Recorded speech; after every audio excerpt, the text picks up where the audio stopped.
What can we learn from Social Security bankruptcy? Ooh, this is a good one, man. Just hit me on like a ton of bricks. I wear my Maine hockey sweatshirt, my Boston Bruins hat. Take that, Boston College. Yeah, put that in your peace pipe and smoke it. Maine's going to get you. Yeah. Anyway.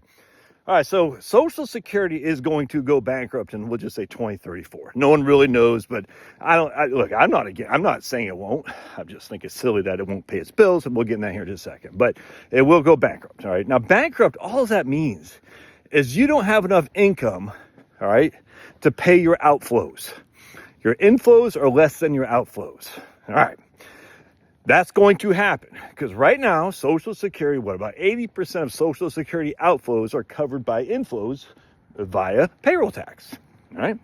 So every dollar you put in, all right, is 100% of that dollar is going in to pay for people's beneficiaries, your grandma, for instance, all right? But that's not enough.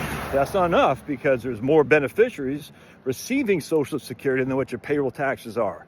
So Social Security has this trust fund, this lockbox that is using the bonds that Social Security owns, and they're using the interest off those bonds to make up what the discrepancy is between the payroll coming in and the outflows going out. All right, and so as we see here today, it's basically digging into its principal essentially. All right, by 2034 or so, that principal will be exhausted. There'll be nothing left.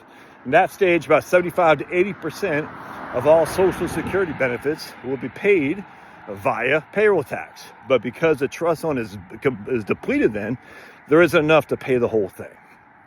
No one should say anything. I mean, no one would disagree with that. That's literally a fact. Now, again, could be 2032, could be 2038. No one knows. But 2034 seems legit. There's a big puppy going poopy. So we just run with that. Yeah, man, look at me. Got my hat on. Got my mane. Haven't shaven. Looking good, Josh. The wife's back in town. Oh, man. Had to clean up the house, get the girlfriends out of there. I said, lady, you got to leave. Like, but Josh, we love you. I said, I know, I get it. But when the wife is in town, you guys got to go. Anyway, hey, puppy. Oh, look at that dog. Yeah, pick up after your dog. I can't tell how many people, if they don't pick up the dog poop when the dog is pooping. Hi, puppy. Hi, you're a good boy. You're a good boy. All right, so anyway, so in 2034, for every dollar that goes out, there's only 80 cents coming in. And that's bankruptcy, all right? That doesn't mean you have no money coming in. It just means you don't have enough coming in to pay your outflows. When people go bankrupt, does that mean they have no money coming in to pay for food? No, it means they don't have enough money coming in to pay for their debt obligations. That's what bankruptcy means. There isn't enough money coming in to pay your debts. So the best thing to do is not have debts if you don't want to go bankrupt. And the same thing with Social Security is applicable. From a payroll, they'll still have enough money to pay 75 to 80% of the dollar, cents on the dollar, which means you as a beneficiary, worst case scenario, you only get 75 to 80 cents on the dollar. That's not going to happen. But anyway, we'll just run with that. They still get the money to pay their debt obligations, essentially the beneficiaries. Be me. In 2034, I will be 64 years old. Now, I don't plan on taking it at that stage, but I could if I wanted to. You know what I'm saying? But let's say old Char leaves me because she found all these ladies I had at the house. She goes, I'm out of here. Well, if I'm 62 years old, I'm a single guy. I'll take Social Security as early as possible and just live off that and party like it's 1899 and do what I like to do, which is drink some hot tea, read a book, and hang out with my dogs and eat some meat. That's pretty much all I like to do. I'm not a very exciting guy. Why do all the ladies like to hang out with me when my wife's out of town? Because of my pearly yellows. Anyway, so what happens here? If you are in debt, all right, and let's say you're dipping into your principal to pay off to help pay down the debt, you got income coming in, inflows coming in, but you also have, you have to dip into your principal. Well, what happens when that principal is exhausted, i.e. a market crash or something like that? In this case, with Social Security, you're dipping into your principal more than your principal can stand. Your principal isn't giving you enough return on the dollars that are left to make the principal be endowed, essentially, to be there for the rest of your life. So what happens to you? Same thing. You'd run out of money, but you wouldn't run out of income, but you would run out of money in order to pay 100% of your obligations. Let's say when you're retired, one of your obligations is you like to travel. You like to go to, I don't know, friggin' Greece or go ski Park City, wherever the hell that is in Utah someplace.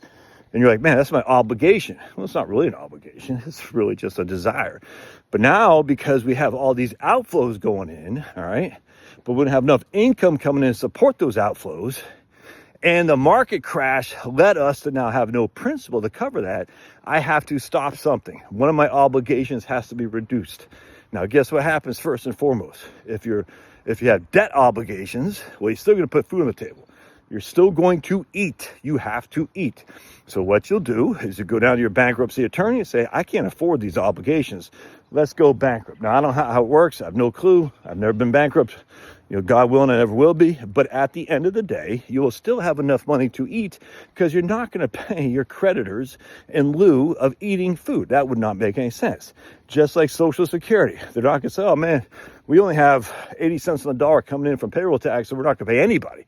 That's stupid. You're going to pay what you can, but you're going to pay yourself first in terms of putting food on the table, paying the electricity. No bankruptcy judge is going to sit there and say, Scanlon, I know you love the ladies with your pearly yellows, but the facts are you can't eat until you pay off your debt. No one's going to do that. We don't have debtor prisons or anything like this like they have in the UK, and I don't know where else they have. So that's how Social Security works. It still has enough money to pay its creditors. The creditors would be the beneficiaries, your old buddy Josh and whatnot, and you yourself.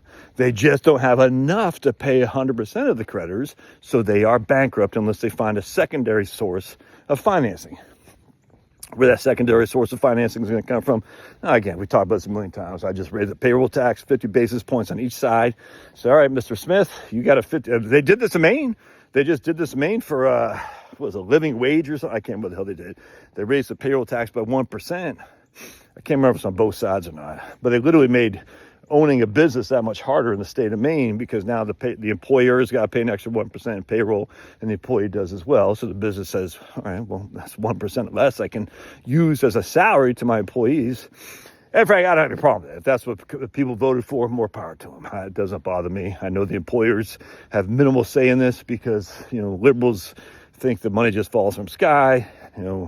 Generally speaking, liberals are a very rich group of people and they don't know what it's like to manage a payroll.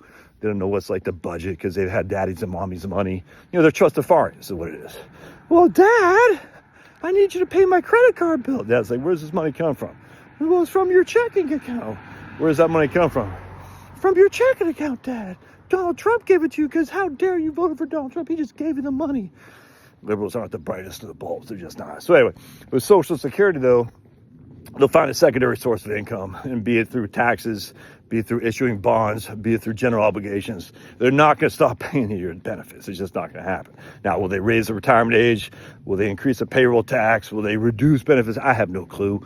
But as I said 1,000 times a Sunday, simple way, just raise the payroll tax. FDR said it best. We want people to have skin in the game so they never, to be an entitlement. Not a welfare, but entitlement, so they never, ever stop my Social Security plan. Oh, but we're going to put Social Security in stocks. Dude, I used to believe that too.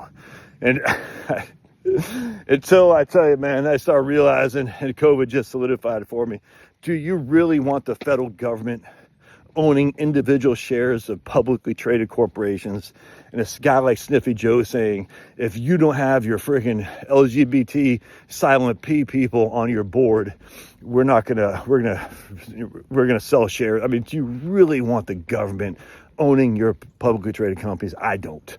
Look at what CalPERS is doing. I mean, my goodness, dude. I mean, hell, even Texas. Texas saying, if you deny climate change, oh, look right here, dude, right here. Yeah. Democracy over fascism. Yeah. Decency over deceit. Yeah. Science over fiction. Yeah. Truth over lies. Hope over fear. Wallace Harris. Yay. Woo. Hey.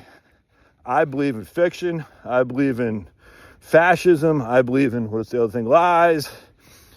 Something over decency over something. I don't know. Whatever it is. So because I think Harris and Wallace are clowns, I believe in fascism. And tell you, we do want the trains to run on time, don't we? Love your thoughts. God bless. We'll see you.